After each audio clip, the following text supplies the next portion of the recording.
नमस्कार। हर हर महादेव, जय भोलेनाथ, जय शिव शंभु। स्वागत है आपका आपके खुद के चैनल पावन कथाएं में। हिंदू कैलेंडर के अनुसार श्रावण माह की पूर्णिमा को रक्षाबंधन या कहें कि राखी का त्यौहार मनाया जाता है।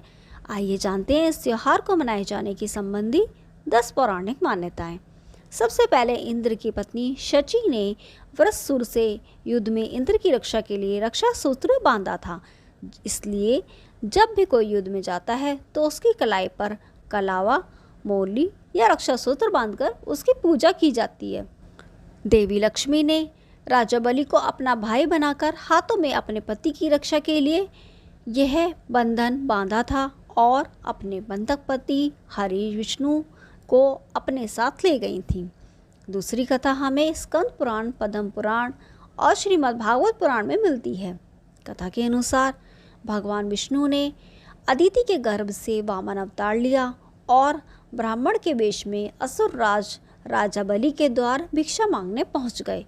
चूंकि राज बलि महान दानवीर थे, उन्होंने वचन दे दिया कि आप जो भी मांगोगे मैं वह दूंगा। भगवान ने बलि से भिक्षा में 3 पग भूमि की मांग की।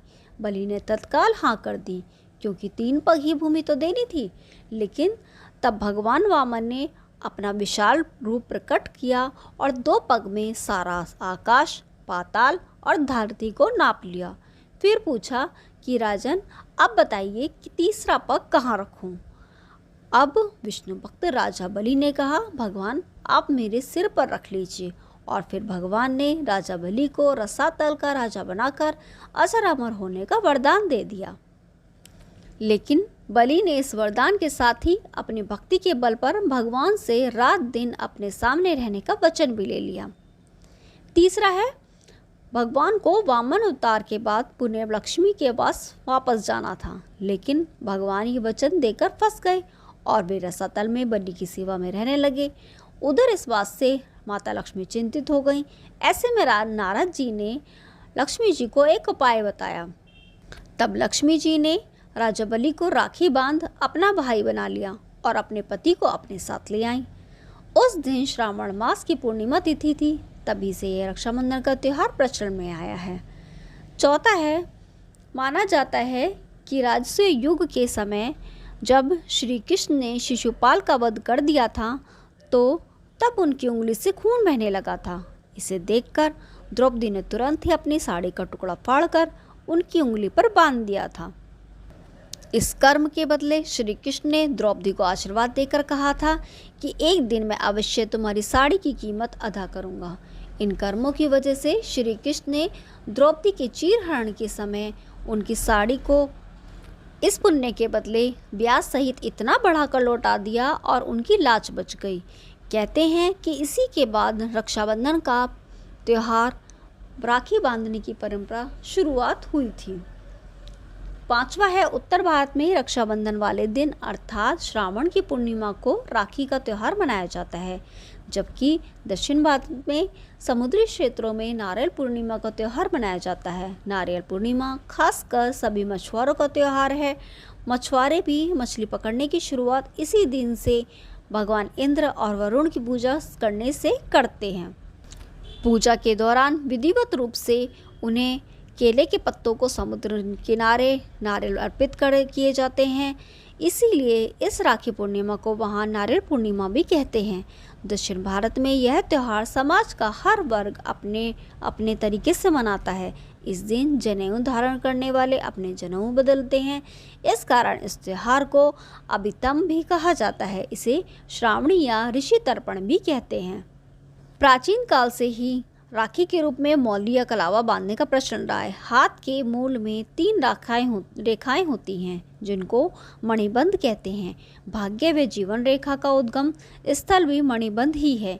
इन तीनों रेखाओं में दैहिक, दैविक व भौतिक जैसे त्रिविध तापों को देने व मुक्त करने की शक्ति रहती है।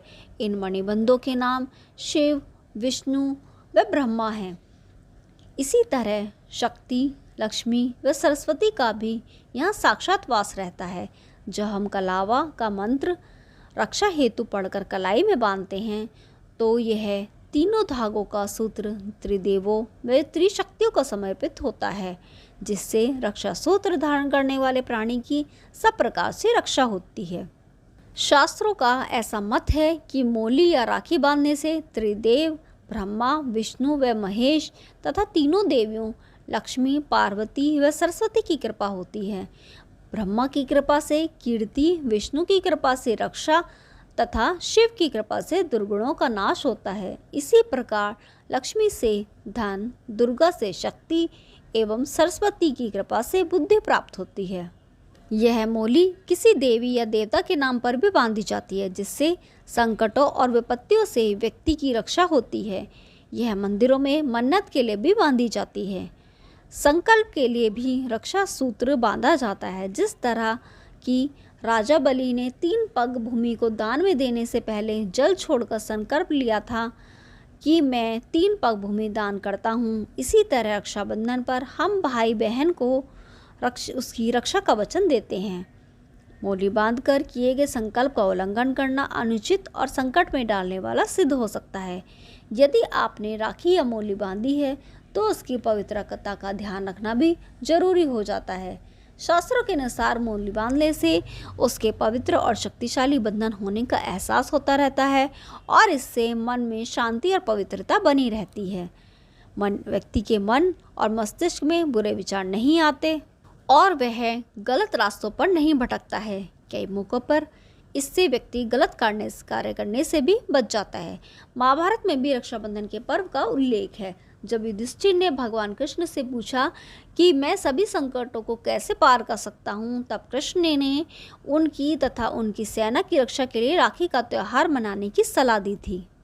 हर हर महादेव। यदि आपको यह कहानी पसंद आई तो वीडियो को लाइक कीजिए, शेयर कीजिए और चैनल को सब्सक्राइब कीजिए।